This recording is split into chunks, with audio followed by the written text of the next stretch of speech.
Muy buenos días. Buenos días. Sean bienvenidos a esta reunión de la Iglesia de Cristo aquí en Ciudad Juárez. Bienvenidos a todos. Hoy vamos a continuar con nuestra serie que se titula, o nuestra serie que hemos estado viendo del libro de Romanos. Y qué bueno para aquellos que no se han perdido un solo capítulo, porque esto es una continuación, ¿verdad? Y qué bueno para aquellos que no se van a perder uno solo. Hemos estado hablando los dos capítulos anteriores. El primer capítulo hablábamos acerca de Pablo está hablando acerca de las situaciones en las cuales estaban los gentiles, y de alguna manera como los judíos se sentían como levantándose el cuello cuando Pablo estaba hablando contra los gentiles, ¿verdad? Y después, en el capítulo 2, vemos cómo pues les da también pues un buen regaño a los judíos. Y los judíos así como que se quedan sorprendidos porque se sentían tal vez un poquito mejores que los gentiles, ¿verdad? Y este capítulo 3 que vamos a estar viendo el día de hoy, precisamente comienza con algo interesante, ¿verdad? Vamos a continuar ahí con el capítulo 3 de Romanos. Vamos a hacer una oración, por favor. Amado Señor, gracias. Porque tú eres bueno con nosotros, Padre, porque nos das lo necesario, tenemos lo necesario para, como dice tu misma palabra, para la vida, para la devoción.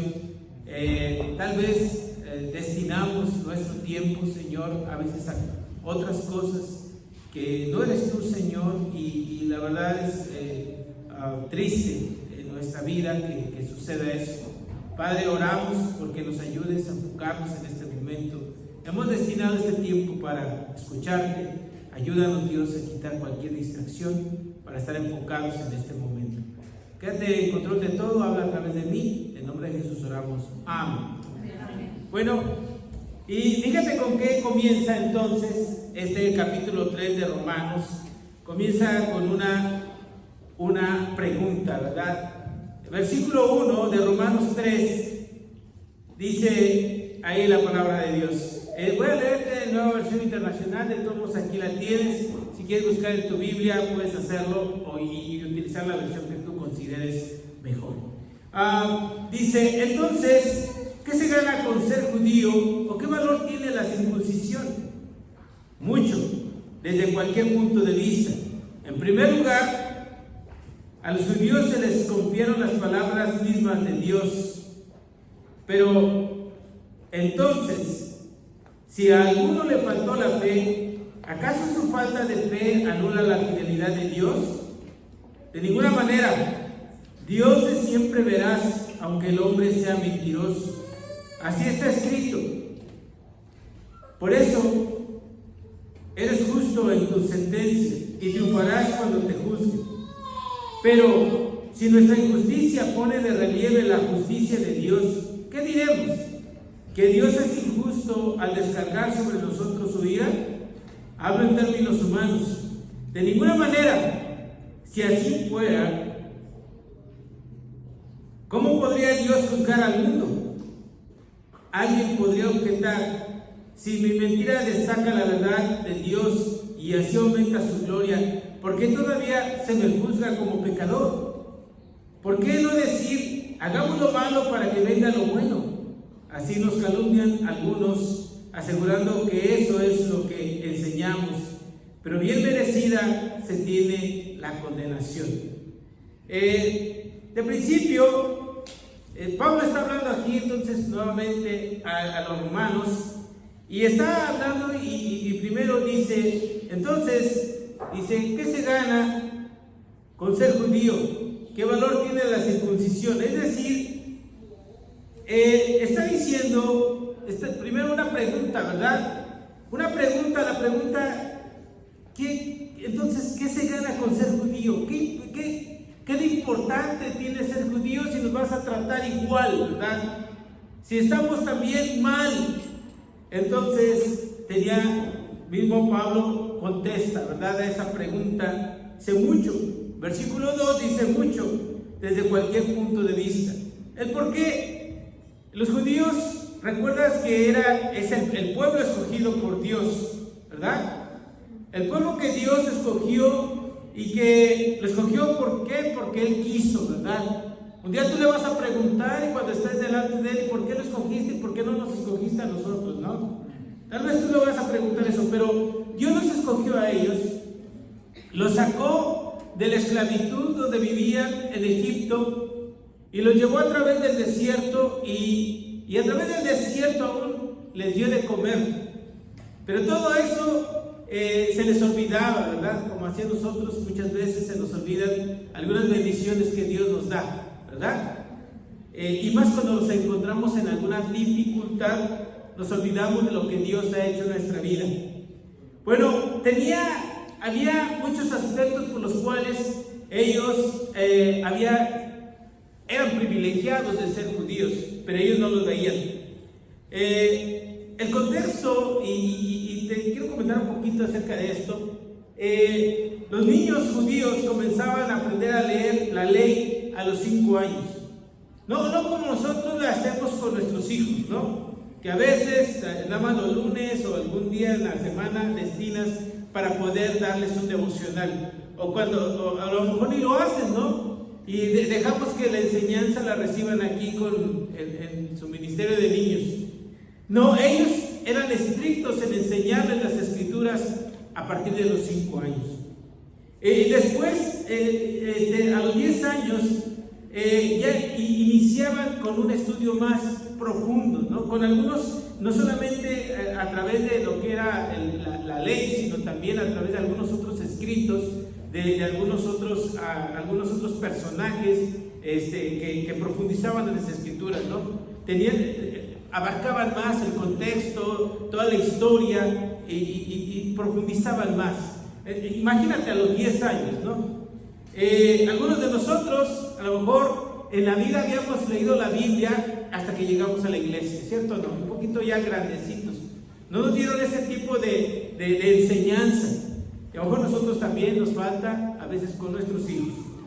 La finalidad de esta educación no era dar una categoría social a sus hijos, ni enseñar oficios, sino enseñar la ley con la finalidad de que tuvieran un comportamiento correcto, ¿verdad? Una conducta que fuera correcta. Estaban enfocados en eso.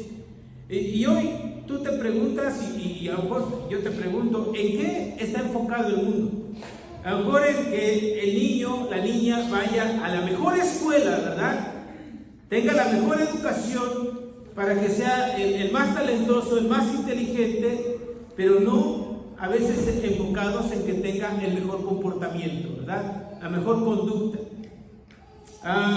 Practicaban la oración y la enseñanza, y esta se la enseñaban a los niños, ¿verdad? Una práctica, lo que veíamos el día miércoles también, porque entendían, como dice la palabra ahí en la primera carta de Pedro, que estamos viviendo en los últimos días, ¿verdad? Por lo tanto debemos dedicarnos de una manera fervorosa a la oración. Y yo les decía a mis hermanos, a lo mejor nosotros a veces no estamos pensando que estamos viviendo los últimos días, porque estamos planeando, haciendo cosas, planeando para un negocio, mis hijos verse casar, luego casarse, mis vacaciones, dentro de 5 años comprar esto, comprar aquello, pero no estamos pensando que estamos viviendo los últimos días, porque la oración a veces la dejamos a un lado, ¿no? Pero ellos estaban enfocados en esto, ¿verdad? Entonces se les inculcaba también la gratitud a Dios. ¿A través de qué? De fiestas religiosas, de ofrendas, de diezmos, ¿verdad? Se les inculcaba a los niños. Les decían lo que necesitaban hacer también para poder dar a Dios lo que le correspondía. Entonces, mis hermanos, amigos, quisiera que nosotros reflexionáramos en esto, que hoy qué es lo que le estamos inculcando a los niños.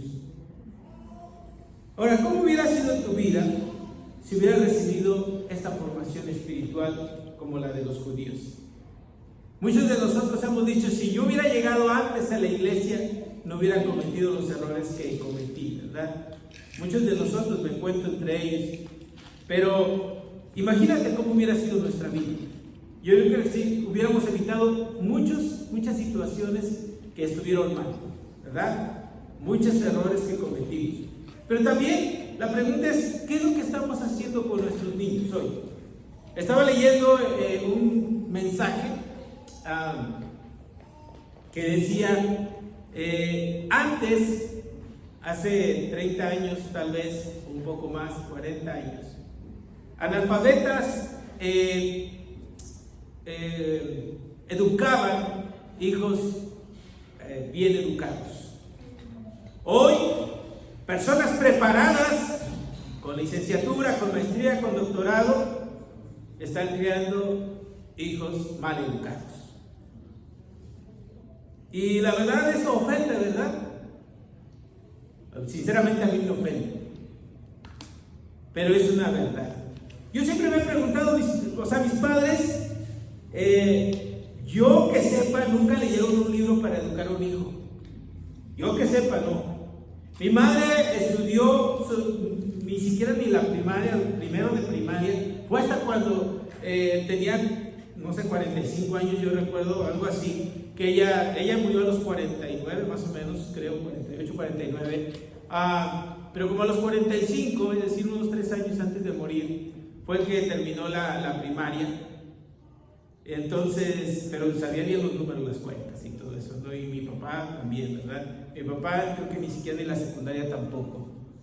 Yo nunca supe de que leyeran algún tipo de libro, pero nos educaron, ¿verdad? ¿Cómo lo hicieron? No lo sé. Pero ese es el punto, mis hermanos. Hoy estamos tan enfocados, los que somos papás a veces, en prepararnos tanto, que no tenemos tiempo para educar hijos. Tenemos que ver el versículo 3 y 4. La realidad es que a muchos judíos les faltó la fe, ¿verdad?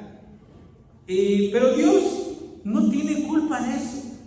A veces nosotros decimos que me falta la fe y queremos culpar a Dios, porque su palabra es perfecta, pero ellos la rechazaron, ¿verdad? Y de la misma manera, como te digo, tú ves la historia de los judíos y cuando van a través del desierto y cómo no confían en Dios, en que Dios los va a llevar a una tierra prometida, ¿verdad? Les falta la fe, y es lo mismo de nosotros cuando vemos algo que está pasando, que está mal en nuestra vida, desconfiamos en el Dios poderoso. Ahorita cantábamos la canción esta que decía, eres Dios todopoderoso, grande y majestuoso, y lo cantamos, pero ¿realmente lo creemos? ¿Realmente lo creemos? Lo cantamos seguido, ¿verdad? Y no por eso no te voy a decir que no lo cantes, ¿no? Pero ¿realmente creemos que tenemos un Dios poderoso? Ellos desconfiaron, les faltó la fe, creer que tienen un Dios poderoso. Dios fue muy bueno. Él, como te decía, los adoptó, los tuvo como su pueblo escogido, los llevó a través los sacó de Egipto, los llevó a través del desierto y todo lo que hizo Dios. También mandó muchos profetas para advertirles que debían de apartarse de los malos caminos, ¿verdad?, que llevaban. Y Dios así lo hizo con los judíos, pero lo hace con nosotros, ¿verdad? Ha mandado a tantas personas a advertirnos acerca de conductas que tenemos nosotros, y no solamente a través de una reunión así, sino a veces en un tiempo de discipulado, un tiempo juntos. A lo mejor alguien que está estudiando la Biblia contigo también te está advirtiendo de ciertas cosas, ¿verdad? Hoy, ¿sabes?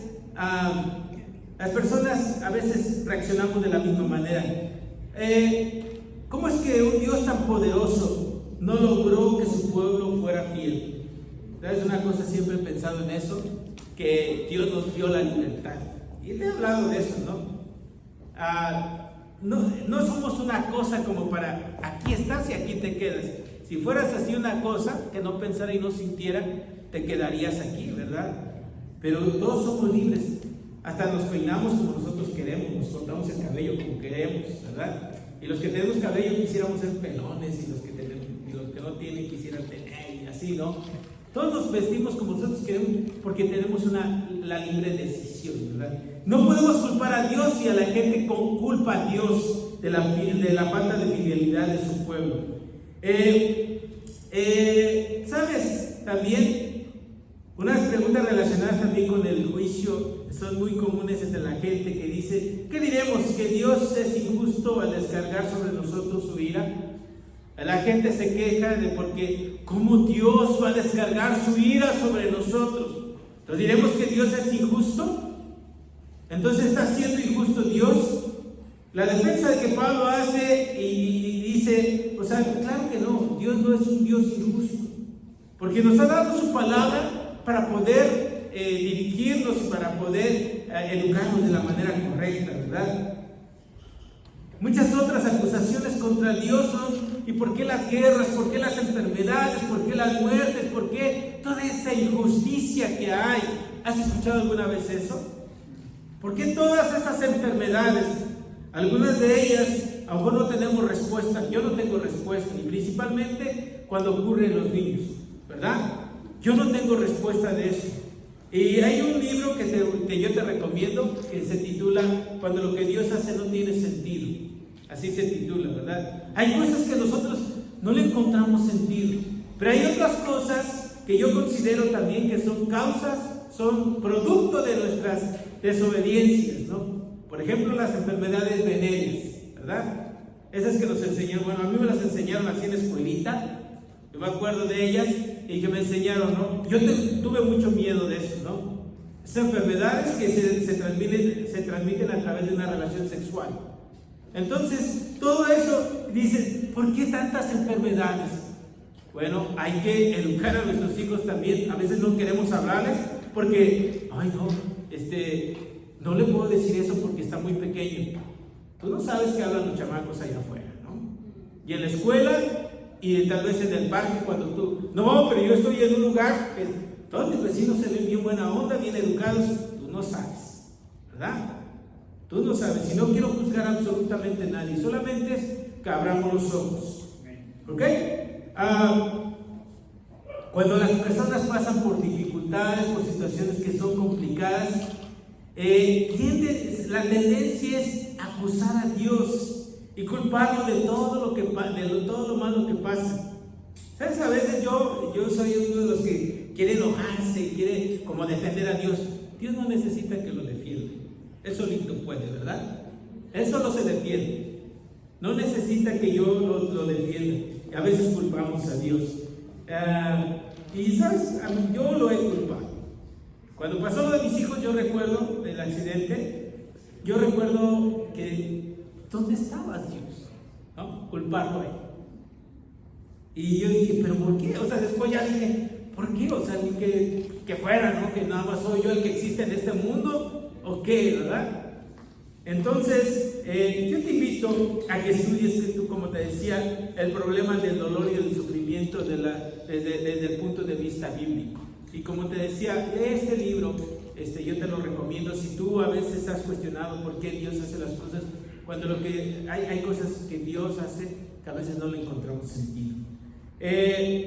La realidad es que Dios va a salir triunfante ante cualquier juicio, ¿verdad?, que uno le haga. Eso es lo que va a pasar. Varias cosas importantes también, mis hermanos.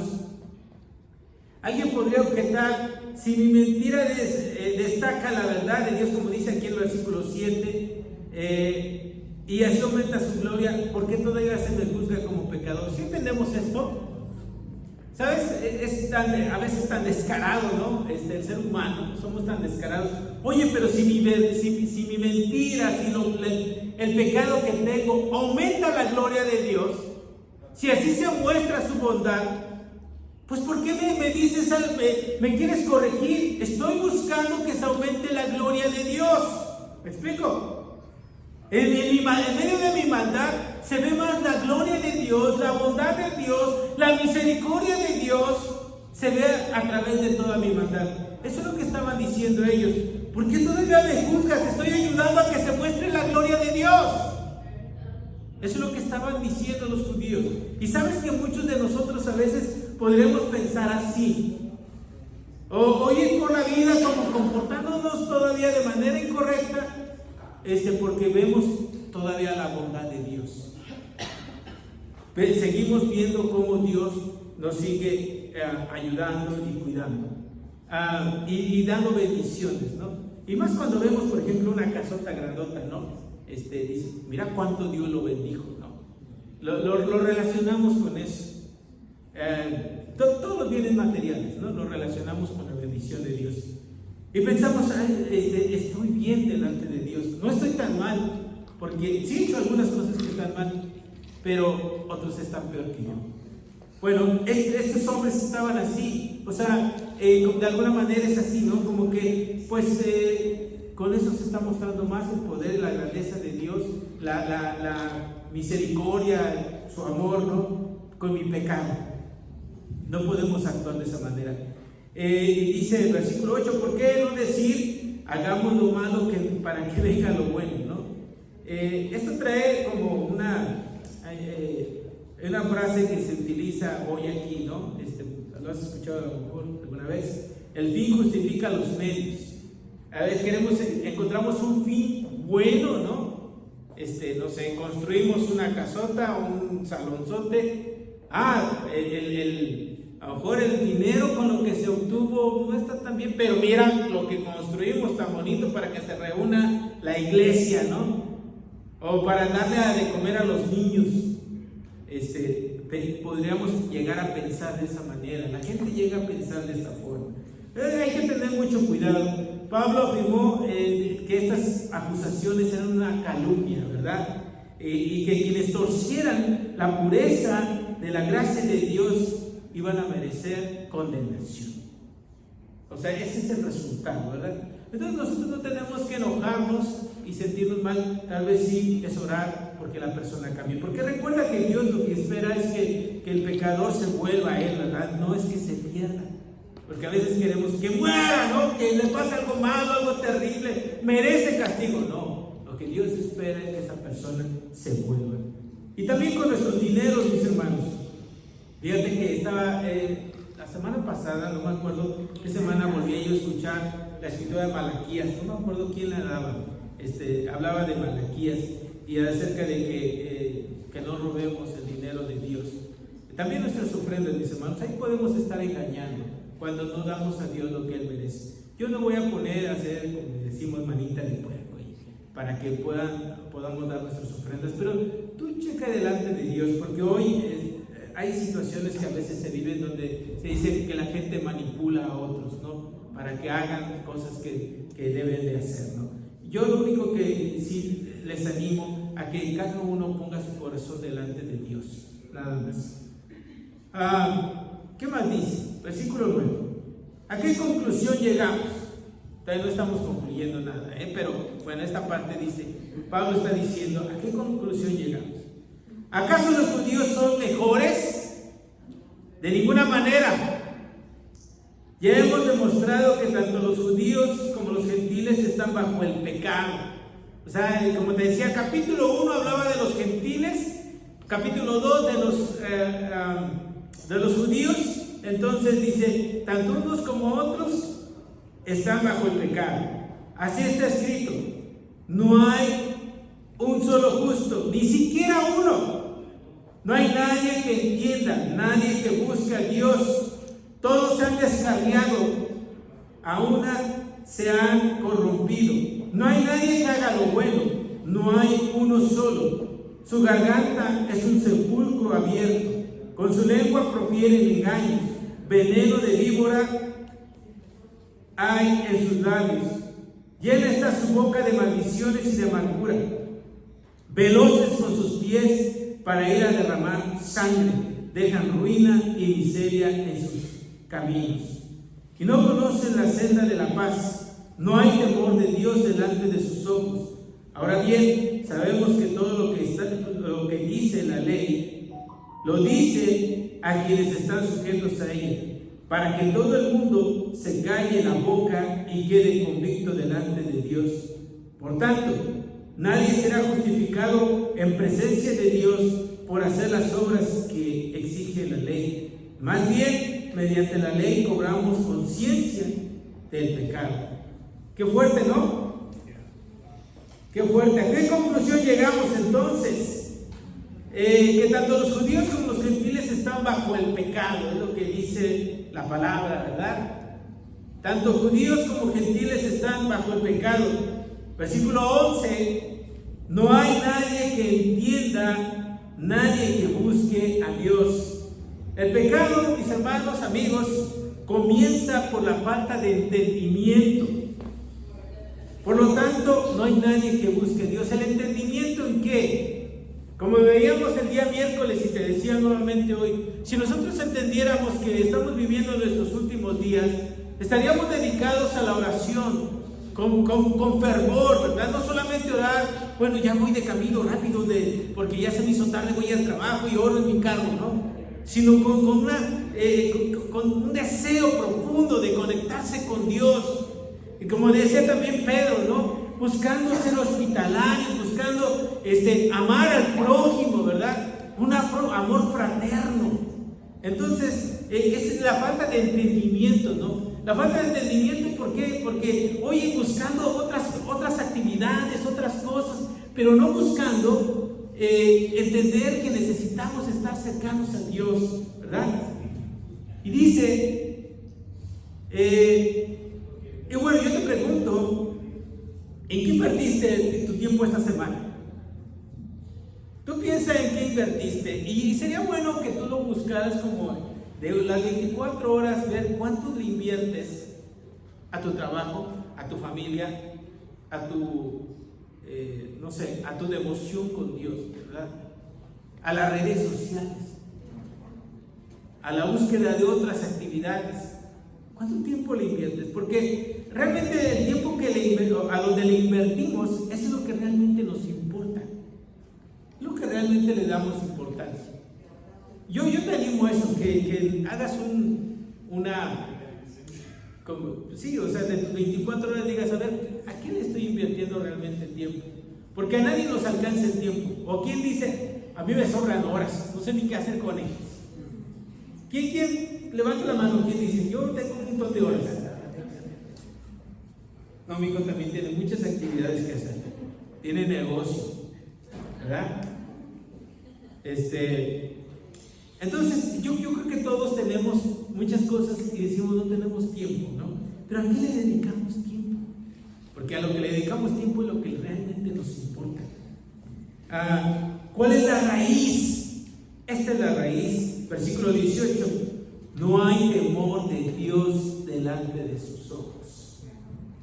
Y me llamó la atención esa otra parte, delante de sus ojos.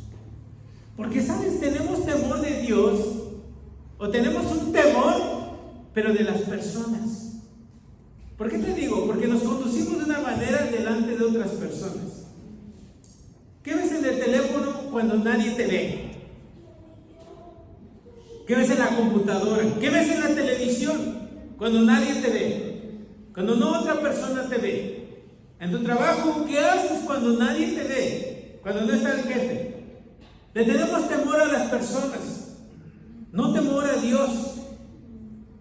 Si me ve alguien, entonces sí, le cambio, ¿no? La página. Si alguien más me ve. Pero no hay temor de Dios delante de sus ojos. Podemos estar mirando para otros lados a ver si alguien nos ve, pero hacia arriba hay que mirar. Él nos está viendo. No hay temor de Dios, esa es la raíz. Dice un comentarista que se apellida así, Trenchard, dice: aparte de este santo temor, la vida toda gira sobre el eje descentralizado del egoísmo, con desastrosos resultados para la vida moral, psicológica, social y física. Eso es lo que ocurre, ¿verdad? Cuando no hay un temor de Dios hacia Dios, entonces hay egoísmo en el corazón, egoísmo en la vida, pensando solamente en uno mismo, y con resultados que son desastrosos para la vida de cada persona, la vida moral, ¿verdad? Psicológica, social, física. Eso es lo que hay. Cuando Dios no es el centro, eso es lo que ocurre. Versículo 20 dice: nadie será justificado en presencia de Dios por hacer las obras que exige la ley. ¿Recuerdas, por ejemplo, en Marcos 7 que menciona en Marcos 7? Estaba viendo acá, dije, ¿dónde está Marcos? Así te pasa, ¿no? Cuando quieres leer algo y lo ves así como en tu mente, volteas como hacia arriba, ¿no? Marcos 7 que menciona cuando ya ves que llegan los discípulos y están en los fariseos y maestros de la ley, iban a comer, y llegan estos y dicen, luego queriendo entrarle a la comida, y le entran a la comida y dicen, hey, ¿qué onda? ¿Por qué? Bueno, no dice qué onda. ¿Por qué tus discípulos no comen, no se lavan las manos antes de comer? Y yo siempre he pensado, digo, y siempre les comparto a los hombres, siempre a los hombres nos pasa lo mismo, ¿sí o no? O ¿quién de los hombres puede levantar la mano? Yo siempre me lavo las manos. No, le entramos y más cuando ya vemos que la comida está lista, rica, entramos y comemos, ¿no? Entonces, ellos estaban cumpliendo con ciertas reglas, ¿verdad? Y estaban tan estrictos de cumplir con las leyes. A ver, ¿qué establece la ley? Vamos a ver qué establece la ley para poder hacer. Nosotros, ¿qué ley? Que yo quiero comer, ¿no? Así eran los discípulos. Entonces, pero imagínate, ¿no? Algo que debe quedarnos claro, mis hermanos.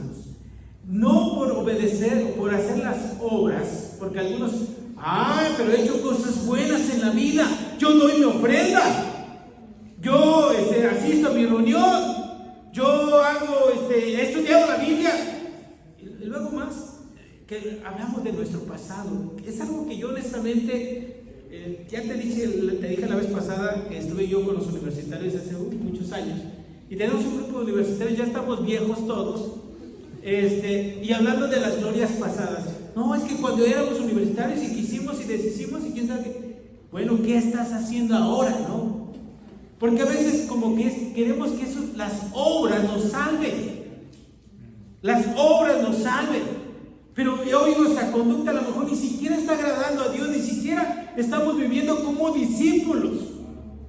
No estamos viviendo como discípulos. Dice, nadie será justificado en la presencia de Dios por hacer las obras que exige la ley. No por las obras vamos a ser justificados, pero sí por la gracia de nuestro Dios. Su gracia solamente. Su gracia que nadie de nosotros merece. Nadie. Pero a veces estamos como queriendo mostrar nuestras credenciales. Yo soy, y yo hice muchas cosas. Las obras no. La pura gracia de Dios. Nunca puede el hombre con ninguna clase de obra ser aceptado por Dios. Nunca lo será.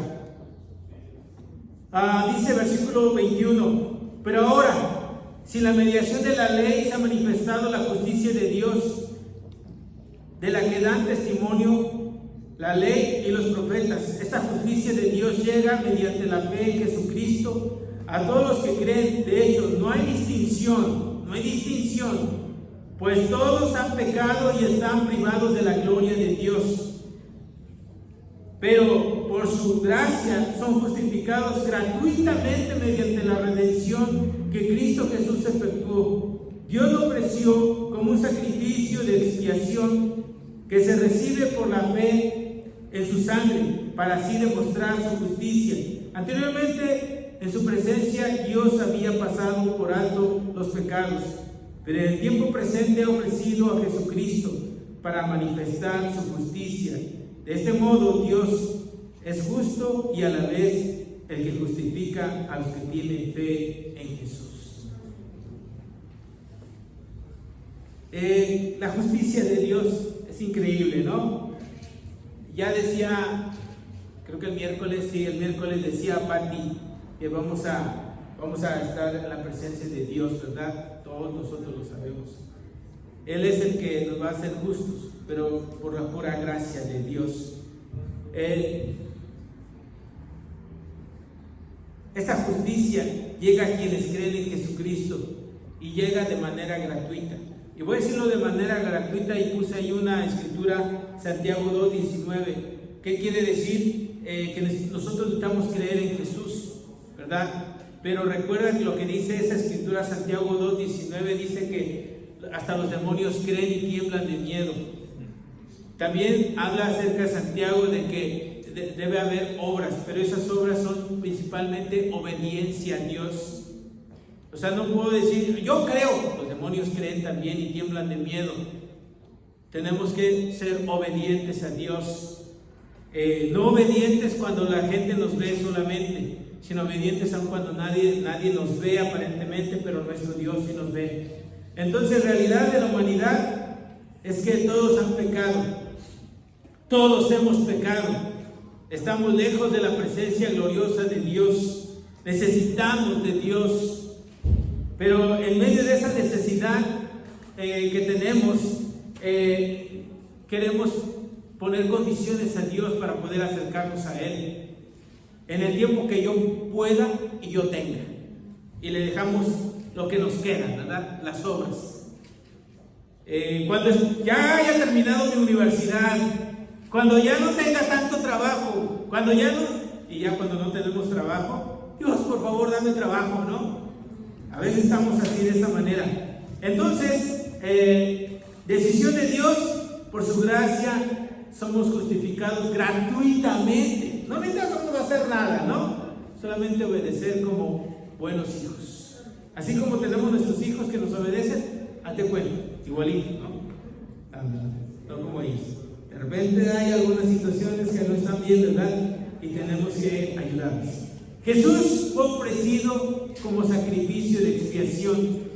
Anteriormente Dios había sido tan paciente con el mundo, pero una vez que viene Jesús, no hay excusas, mis hermanos, amigos. Debemos valorar el sacrificio y responder a él. Tenemos que responder, hay una respuesta, y vivir entregados a Él, viviendo para Él. No es estar haciendo cosas, pero sí vivir para Él, entregados para Él, consagrados a Él, dedicados a Él, pensando en todo momento en Él. Aun cuando vas, por ejemplo, a un restaurante, la manera de tratar a otra persona, ¿cómo lo tratas? A veces porque pagamos, ¿no? Es que yo traigo aquí los billetes, yo soy el que pago, entonces yo pido las cosas como quiero, ¿no? ¿Te ha pasado alguna vez así? Que traes a lo mejor 200 pesos y ya te sientes como que hay un montón de billetes aquí, ¿no? Yo tengo derecho a pedir las cosas como quiero. No, hasta en ese momento tú tienes que estar consagrado a Él, dedicado a Él. Hermano y amigo, tal vez Dios, y yo creo que Dios ha sido paciente contigo. ¿Te das cuenta? Dios ha sido paciente conmigo, demasiado, en exceso. He cometido muchos errores en mi vida. La pregunta no es ¿por qué Dios es injusto al mandar su Hijo? Más bien la pregunta es ¿cómo es posible que Dios no nos condenara a todos, sino que ofreciera una oportunidad? Esa sería la pregunta, ¿verdad? ¿Cómo es que Dios ha tenido tanta tolerancia conmigo, verdad? Y contigo, mi hermano, mi hermana, de verdad. El carácter que a veces tenemos, las acciones que hacemos, merecerían ya fuera de aquí, ¿verdad? A veces como nosotros actuamos así, a lo mejor con nuestros hijos, o con algunos, no sé, subordinados, empleados, o en rangos a veces menores, nosotros queremos tratarlos así con la punta del pie, ¿no? ¿Te gustaría que Dios te tratara así? ¿Te gustaría? Yo creo que no. Queremos que nos trate con gracia, ¿verdad? Como dice el versículo 26, adelantito dice, de este modo Dios es justo y a la vez el que justifica a los que tienen fe en Jesús. Solamente tenemos que tener fe en Jesús.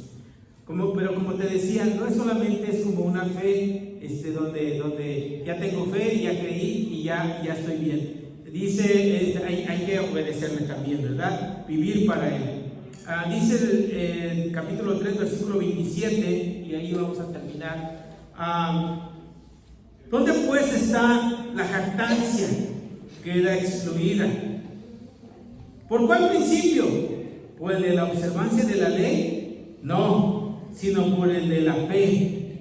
Porque sostenemos que todos somos justificados por la fe y no por las obras que la ley exige. ¿Es acaso Dios solo Dios de los judíos? No. ¿No lo es también de los gentiles? Sí, también es Dios de los gentiles. Pues no hay más que un solo Dios. Él justificará por la fe a los que están circuncidados y mediante esa misma fe a los que no lo están. ¿Quiere decir que anulamos la ley con la fe? De ninguna manera, más bien confirmamos la ley. ¿Qué está diciendo entonces Pablo? Versículo 27, ¿dónde está pues la jactancia? ¿Dónde está donde pues, yo soy judío y con eso ya la hice? ¿O dónde está pues, dónde queda el orgullo del hombre ante Dios? Mis credenciales, todo lo que yo hice en la vida. ¿Dónde está entonces el derecho a gloriarse? En el nuevo pacto nadie puede justificarse por sus obras ante Dios. El orgullo humano queda totalmente eliminado. No importa el tiempo que haya servido a Dios, a la iglesia, y ser predicador y ser maestro y ser lo que quiera hacer, ¿verdad?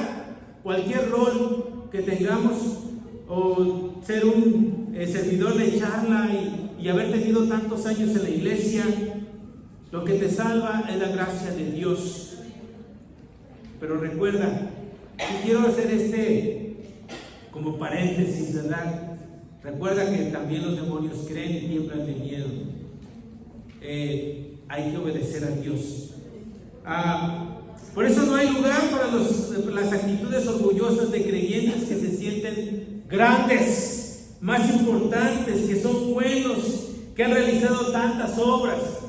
No hay cabida para ellos delante de Dios.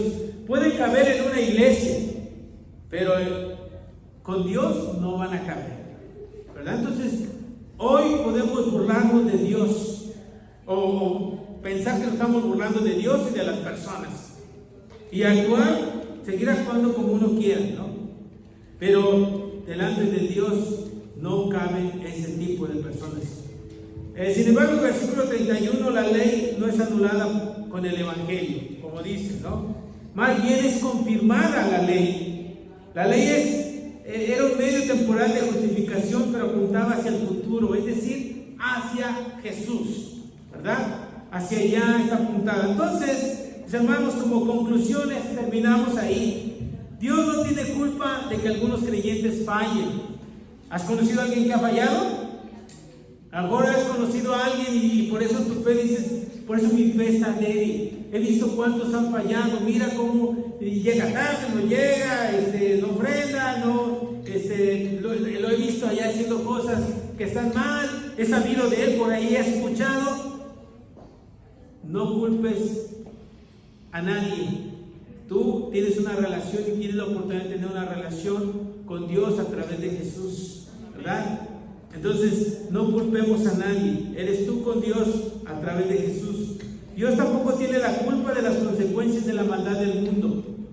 No tiene culpa ni tampoco. Un día vamos a encontrar esas respuestas a aquellas enfermedades o situaciones que pasan. Dios es tan bueno y tan justo que nos dio a todos una oportunidad de salvarnos a través de la muerte de Cristo. Es tan bueno y tan justo. Ante Dios, los orgullosos humanos no valen nada, no tienen lugar alguno con Dios. Entonces, eso es lo que concluimos, mis hermanos, de Romanos 3. Espero que pueda ser de ayuda para tu vida. Vamos a hacer una oración interna. Amado Señor, gracias te damos por tu amor y porque nos cuidas y proteges. Gracias por tu palabra, porque tu palabra, Dios, es eterna, es profunda y nos ayuda, Señor. Ayúdanos, por favor, a que quede grabado en nuestro corazón y a cambiar cualquier actitud que tengamos ante cualquier persona, porque entender que tú nos ves en donde quiera que nos movamos, Padre. Te amamos, quédate con nosotros, en nombre de Jesús oramos. Amén. Gracias.